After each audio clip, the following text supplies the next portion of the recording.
asalaamaaleykum internautes yi ñu ngi leen di nuyu ko ci nekk sa tur ak sa sant dige bor la comme ni ñu ko digalee woon ñu wax ci autorisation de construire tey ci yéen lañ koy waxtaanee ak yéen lan mooy autorisation de construire nan lañ koy wutee et quelles sont les pièces à fournir donc ñu dem xool générique bi di ñëwaat.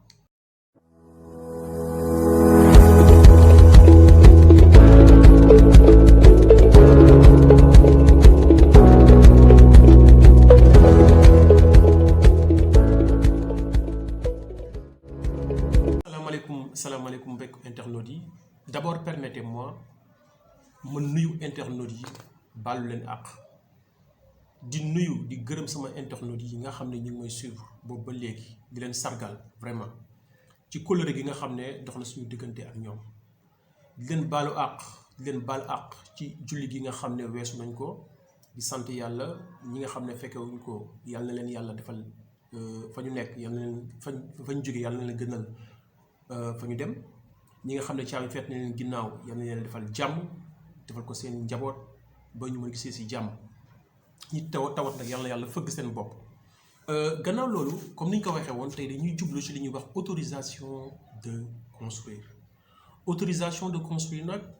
mu doon lee xam ne lu am solo la li tax mu am solo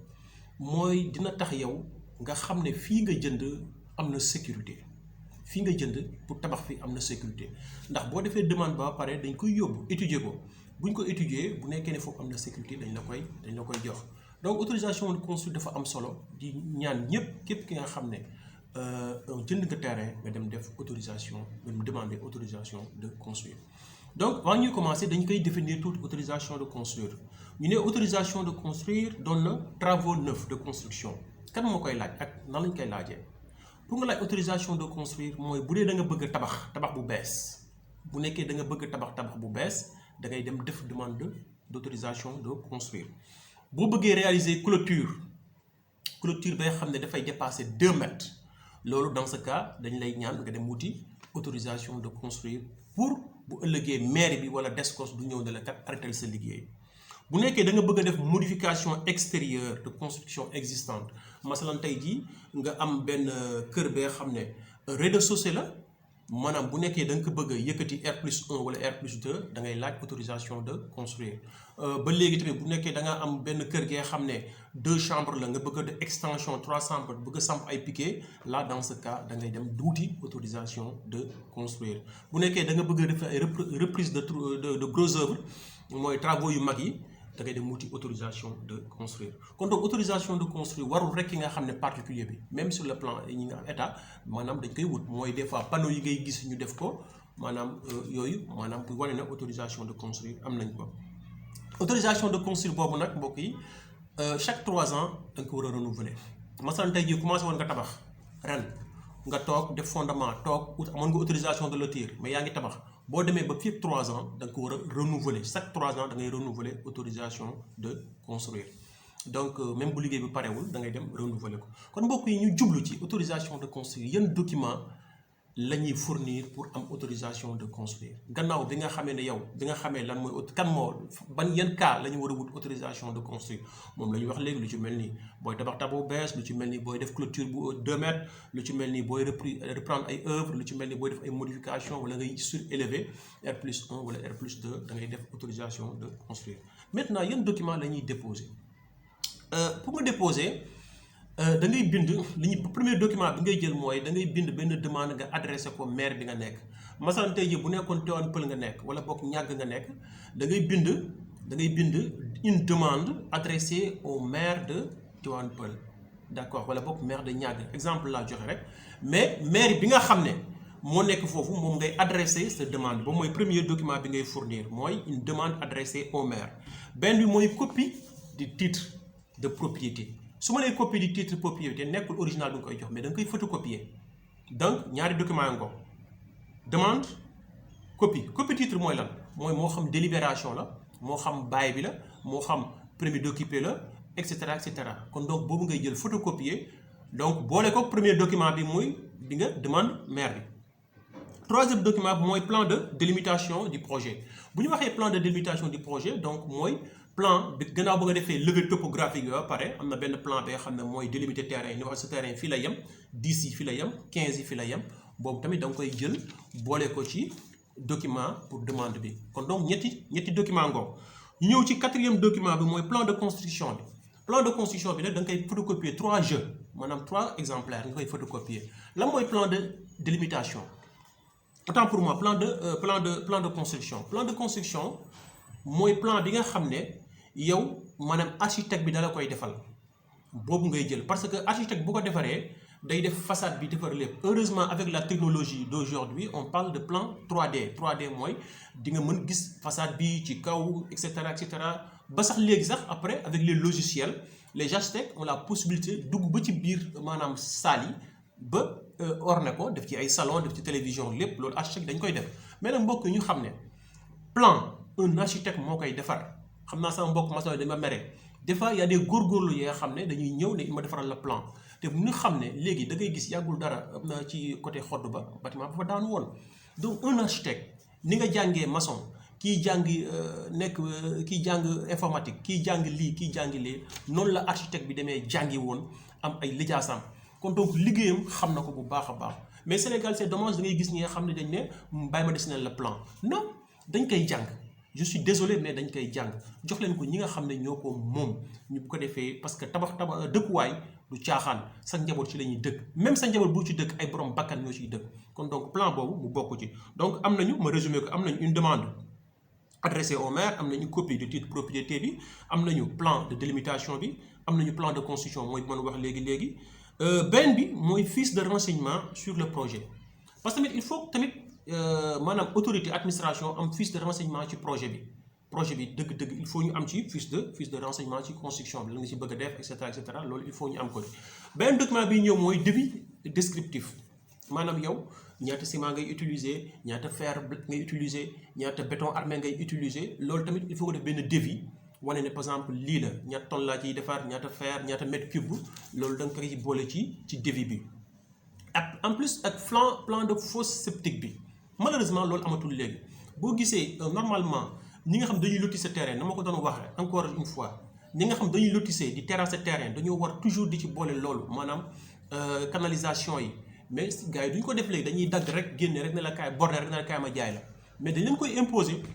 imposer waaye bu ñu la ko imposer wul yow ci document yi ngay fournir da nga ko ciy boole muy wax le plan de fosse septique maanaam plan de profondeur bi muy am et cetera est-ce que normes yi respecté na ko loolu da nga koy boole boo jëlee document yooyu yëpp nag nga def ko li ñuy wax 5 exemplaires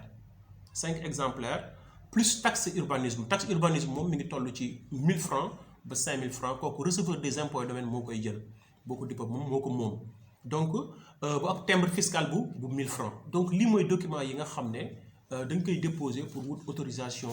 de construire encore ma fax ko autorisation de construire bokkul ak autorisation de lotir donc ñu tënk ko document yi lii la une demande booy di bind maire bi copie sa kayitu kër gi plan de délimitation du projet mooy plan bi nga def topographie ak plan de construction bi nga def sa 5 jeux ak fiche de renseignement fiche de renseignement bu ñu fàttali ne architecte bi moo koy defaraale architecte bi defar plan moo koy defar ak devis bâtiment bi moo xam li ngay liggéey ak plan fosse septique bi nga def ko 5 exemplaires plus taxe d'urbanisme yi nga xam ne toll na ci 1000 francs ba 5000 francs nga xam ne receveur de domaine moo koy jël boo ko paree nga dem déposer ko ak benn timbre fiscal nga déposer ko lii la ñuy déposer simple la compliqué wul donc am na ñu ne compliqué na am na ñu ne compliqué wul donc li ñu ñëw ci autorisation de construire ñaata lay durer mbokk yi autorisation de construire mi ngi durer 3 mois boo ko déposer 3 mois lay déposer waaw 3 mois yooyu foofu ñu fay laajte benn cri de cœur ci administration di wax ne wax dëgg yàlla dafa metti yow nga téye sa xaalis jënd sa terrain téye sa xaalis ba pare moo xam lu nekk mën na laa dab nga bëgg a tabax bëgg a toogaat 3 mois pour mën a tabax loolu dafa metti ku ne xam ne suñu mbokk Modou ni ñuy amee alal dafa metti même ñi nekk Sénégal fii sax ni ñuy liggéey dafa metti donc la vie est dure àdduna dafa metti jamono dafa metti kon donc yow kenn du benn borom kër du yor xaalis ne xaaral ma xaar sama autorisation de construire pour mën a tabax dafa metti la preuve en est que tey am na fu bëri milliers yu bëri yoo xam ne boo demee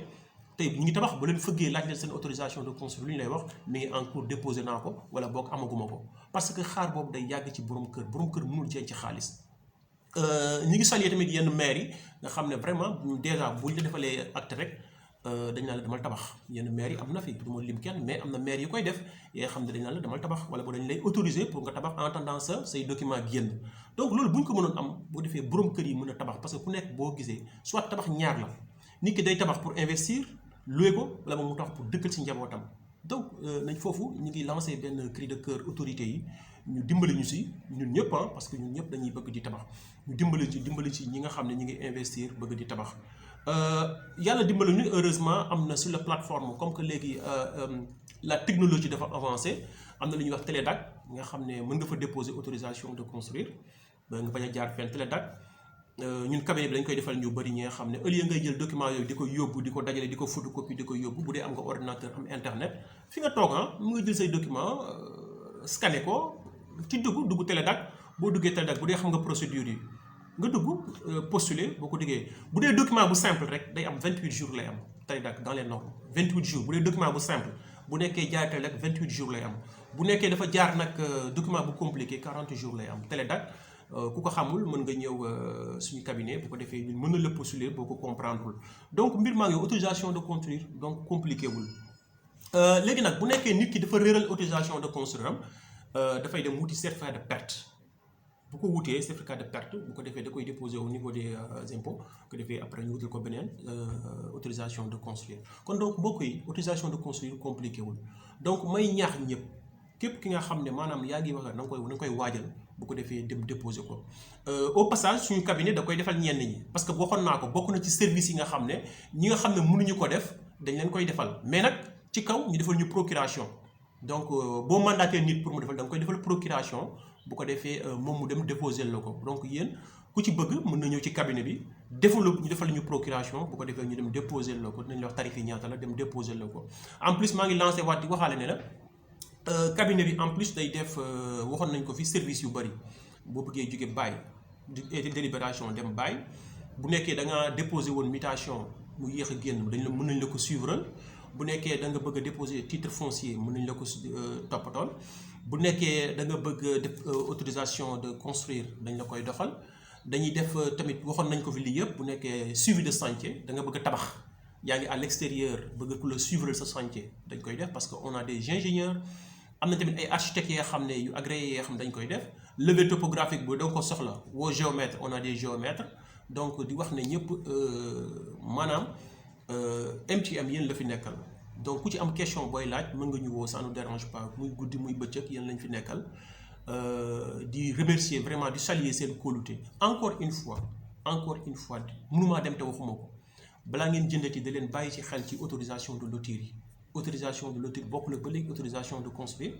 autorisation de lotir bailleur bi lay jaay wala maire bi moo ko war a def boo ko deful dina la indil ay jafe-jafe doo mën dem bàyyi donc nañ ci bàyyi xel bu baax a baax loolu nag pour nga xam ko da leen def ay études balaa ngeen di jënd terrain da leen def ay études xool ndax terrain bi wóor na xool ndax maanaam ki la koy jaay wóor na xool ndax maanaam suuf si ñu lay jaay du taa xool ndax et cetera donc bu leen yàkkamti di jaay parce que yàkkamti boo ko defee rek maanaam musiba am loolu nag ku ci bëgg mën nga def ay investigation cabinet bi da koy def mu lañ tuddee état des lieux mooy benn service bu ñu jagleel jëndkat yi bu ñu ñëwee dañ lay monter dossier bu ko defee dem defal la ay prospection defal la ay visite ci xoolal la donc vraiment di gërëm ñëpp di sant ñëpp di sant suñu internautes yi nekk Europe di ñu saytu saa su ne di ñu woo